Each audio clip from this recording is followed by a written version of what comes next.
Thank you for tuning on in. Tobin here with you.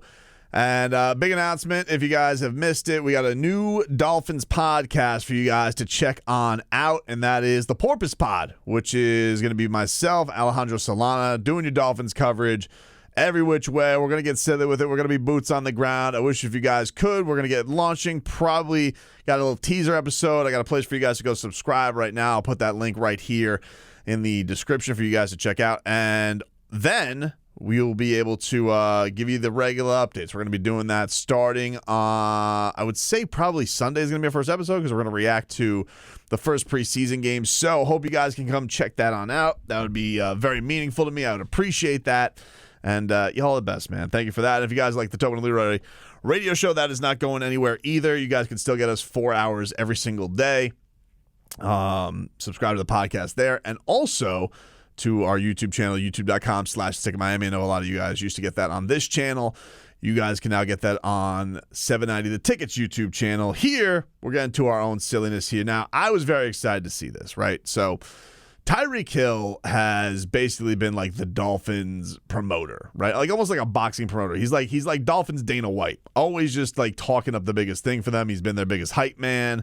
He has been there every which way, whether it been Tua Tagovailoa or Jalen Waddle, and he's ruffled a lot of feathers in New England with his in Kansas City with his podcast where he's talking about Tua's more accurate than Mahomes, and that he's saying things like Mike McDaniel's play calling, it's the most difficult I've ever had to learn. It's the most complex. It's the most sophisticated. He's really just hit it over the head that he loves Miami so much more than Kansas City, and it's driving Chiefs fans nuts. I was making fun of my co-host on the Mixed Martial Arts show I do, Tapped Out, which you guys can catch Saturdays on the BetQL network, 5 to 7 p.m.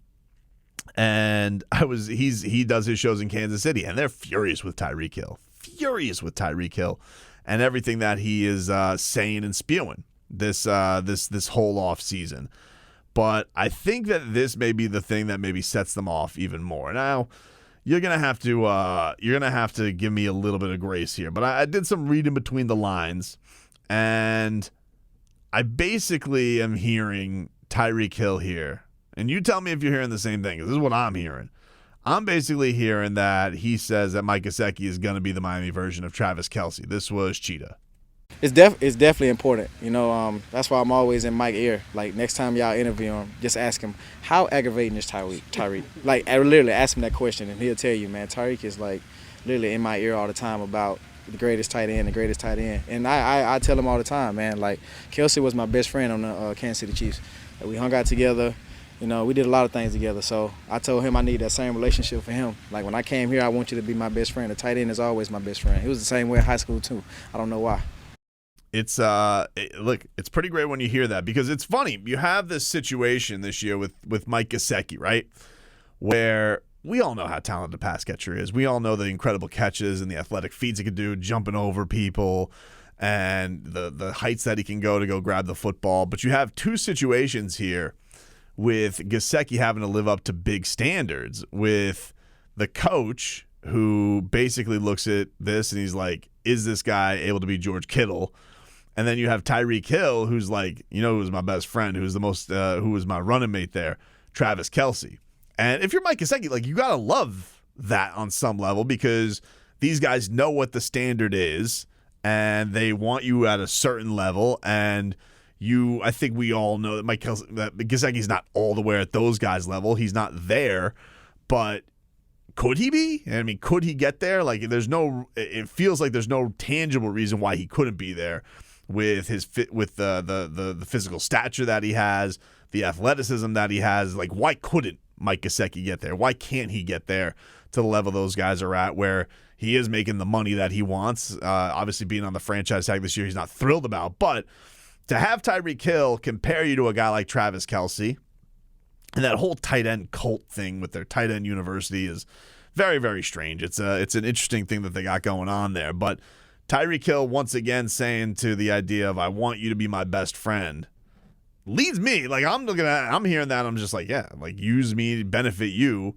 to be the next Travis Kelce. Like, go out, like, let's go out there and let's make this thing happen, where you and I together are putting up historic numbers and making things happen. I don't know if that'll be the case in this team like it is with Kansas City. I don't know if, they're going to look at Mike Gesicki the same way that they look at Travis Kelce, not just because I think, Travis Kelce better than Mike Gesicki right now, but also because you also have another dynamic wide receiver in Jalen Waddle on the other side that they are very high on getting the ball to. This was Coach McDaniel talking about Mike Gesicki and where his production's been at camp so far. It is something that, we talked to tight ends about it at length. It comes in waves. There have been practices where he's got 7 or 8. He had more targets maybe practice 7. It was 7 or 8 than Tyreek had. It's just one of those things that you try in the game of football, especially when you are a pass receiver at any position, to really focus on what you can control. You can't control the defenses. You can't control the progression. You can't control the pass rush. There's a lot of times that he's number one and in the progression, and maybe, the right guard or something whiffs on the 3 technique. So it's not something really to look into. It's more executing your job, and I think the tight ends are, as a whole, but Mike in general is confident that when the defense is vulnerable, we'll find a way to exploit that with his pass skills. But right now we're just football players trying to be football players. Such an interesting year to come into, and such an interesting situation to come into with this coach, with his philosophy of what he wants in that player, the biggest star on the offense, knowing what he's come from and what he has to live up to from there, and also from Mike's standpoint of just wanting to get a long-term deal and get that hammered out after this season. So fascinating stuff, but it is still Tyreek Hill, he is going to talk everybody up into the situation. He is willing things into belief when it comes to his belief in the quarterback, his belief in Jalen Waddle, his belief in the coach, and now is putting all that stuff when it comes to Mike Gesicki as well. And I'm sure Chiefs fans are going to be pissed. Because I bet you the first big game that Mike Gesicki puts up this year, Tyreek Hill is going to be right there saying that, he'll do a game where he's like, man, that's the most impressive pass-catching tight end I've ever seen. And they'll all be freaking out about what he's talking about. And I love it. I love the fact that he is just ruffling. He is sitting there, and he's just ruffling feathers. He's making everybody crazy, just supporting his teammates. It's a pretty fantastic thing.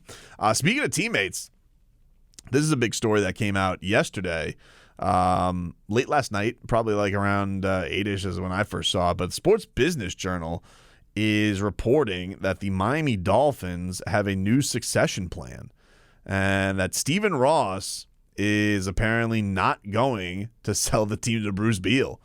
And this is interesting because the report gets leaked obviously a week after the whole story comes out about their punishment, the suspension. We learn more about Bruce Beal. Not a great debut with Dolphin fans. I got to be honest with you. I would say if your first actions as Dolphins owner is losing the team a first-round pick with your lack of subtleness when it comes to talking to Tom Brady, don't know how popular that's going to make you. And by the way, you're already coming in with what should be a leg up with a lot of people who don't find Stephen Ross that appealing as an owner.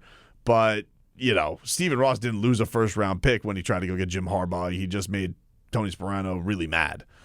And Bruce Beal, apparently, no longer the owner in waiting, according to this report. It says suspended owner Stephen Ross has taken steps to notify the league of his intention to change his successor from limited partner Bruce Beal to his daughter Jennifer Ross, sources said. Such a move would keep the franchise in the family after his death, as he now wants, but would also forestall an awkward step of Beal seeking approval to ascend to controlling owner after being punished for tampering. So the idea that Bruce Beal has already pissed people off for his antics and that he would get approval could be seen as something that's hard.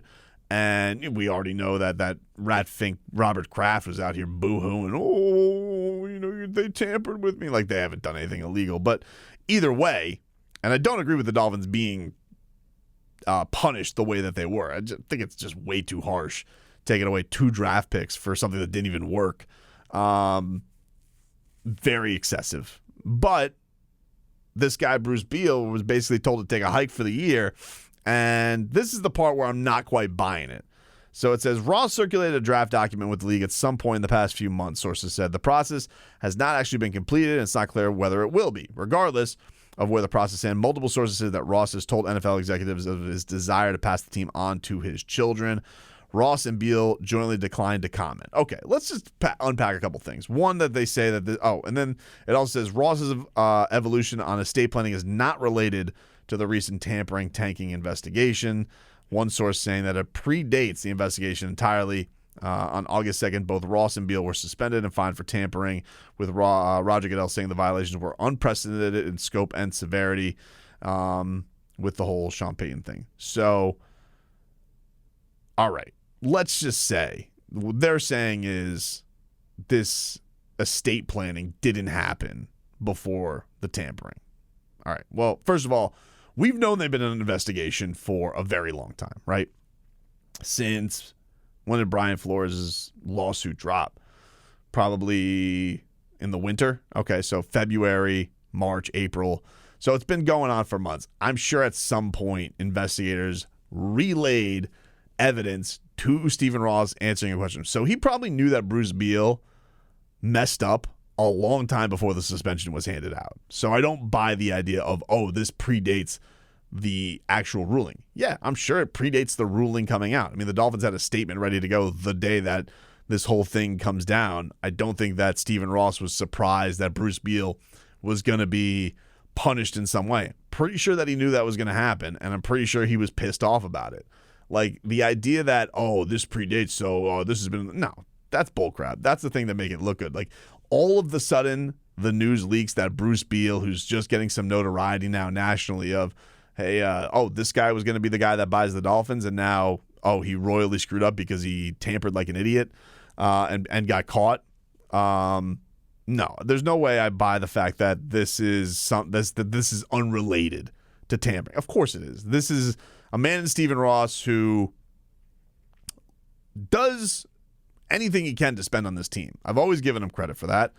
Will go above and beyond. He's made that facility beautiful, all that stuff. But also very much cares about his standing in the game, his reputation, and wants to be a successful football owner and have a successful football team. None of that has happened in the years that he's owned this team. They have not won a playoff game. They have not been successful. They have been, in a lot of ways, a laughingstock in a lot of national scandals with Bullygate and trying to go replace your coach when you have a coach and getting caught doing so, and Hard Knocks looking like a bunch of dummies with Joe Philbin, and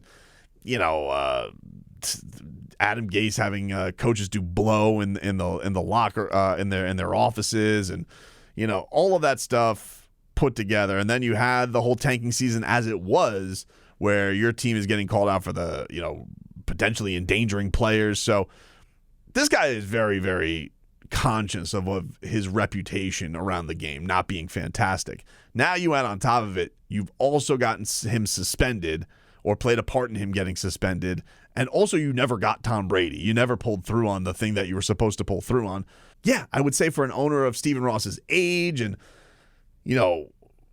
definitely going through some things in his life where he's like, well, I don't know how much time I have left. You know what? Those last years, he was probably thinking like, yeah, I wanted these to be the glory years. I wanted to finally get one, and you're instead thrown into this scandal of shame and embarrassment and being said that you are unprecedented in tampering and messing with things and all of that type of stuff. So, no, I don't buy the idea that this was unrelated. I think that's complete bull bleep.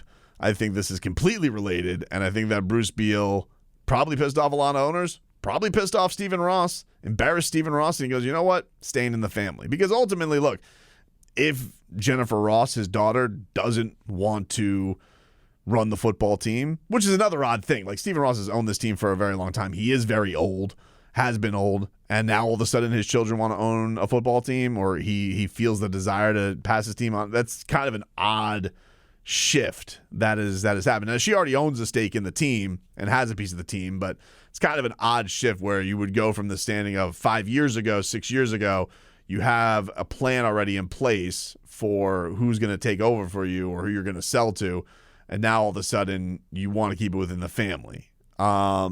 Which it can become that maybe he doesn't, you have something like this happen by somebody outside the family, maybe you don't trust him anymore.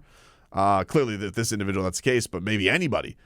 You're hoping that if you don't succeed here and you never have that year where you win, all right, at least the Ross name lives on. Somebody eventually will win the Super Bowl with the Miami Dolphins, and your name is attached to it, your legacy is attached to it, and it can kind of cleanse everything that there was. But yeah, the idea that this has nothing to do with what just happened, I do not buy that in the least bit at all. I think it definitely does. And honestly, like, look, I think in a lot of ways, I don't know much about this Bruce Beal. But I think in a lot of ways, yeah, you deserve it probably. Like, this is definitely worthy of you. If you screw the pooch this bad and embarrass the organization that you were supposed to buy, yeah, I think it's good enough for it to warrant Stephen Ross being like, F this, dude. You were not getting to buy this team.